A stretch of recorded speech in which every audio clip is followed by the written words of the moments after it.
बिस्मिल्लाहिर्रहमानिर्रहीम। मैं इरफान हैदर और आप लोग देख रहे हैं PSX विद इरफान हैदर। हमारी ये आज की वीडियो FFC, ईफर्ट और फातिमा फर्टिलाइज़र के ऊपर है। इसके टेक्निकल लेवल्स इस महीने के लिए जो इंपॉर्टेंस रखते हैं वो नोट डाउन कीजिए। सबसे पहले है FFC 372 रुपीज़ इसका पिवट कंसीडर होगा। जब तक ये 372 के नीचे ट्रेड हो रहा है, अब इसमें स्ट्रेंथ पे माल बेचना चाहिए और एक्सपेक्ट करना चाहिए कि नीचे 339 और 323 तक की इसमें स्पेस क्रिएट हो सकती है।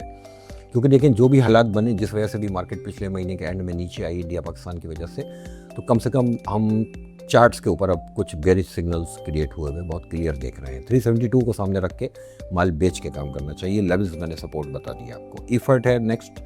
ईफर्ट का पिवट कंसीडर होगा 165 रुपीज़। 165 के नियर अराउंड ही खड़ा है और ये स्ट्रिक्ट स्टॉप लॉस है कि अगर इसमें कोई बाउंस आना है तो यहीं से आना चाहिए, अदरवाइज ये 165 भी ब्रेक होता हुआ आपको नज़र आएगा। इसके ऊपर 195 तक का एक रूम है कि अगर ये यहाँ से बाउंस लेता है तो 190 टू 195 बिटवीन आप इसको बेच के काम करें। फातिमा फर्टिलाइज़र 8350 इसका पिवट होगा। जब तक 8350 के नीचे है, बेरिश जोन में है, स्ट्रेंथ में 8350 को सामने रखते हुए माल बेचना चाहिए। नीचे 7750 और 74 रुपये का जो है सपोर्ट लेवल होगा। अगर पहले 7750 या 74 के करीब कहीं मिलता है, वहाँ बाय करके आप ऊपर स्ट्रेंथ पे बेच सकते हैं, और अगर पहले स्ट्रेंथ मिलती है तो 8350 को सामने रख के इसमें माल बेचना चाहिए। Thank you.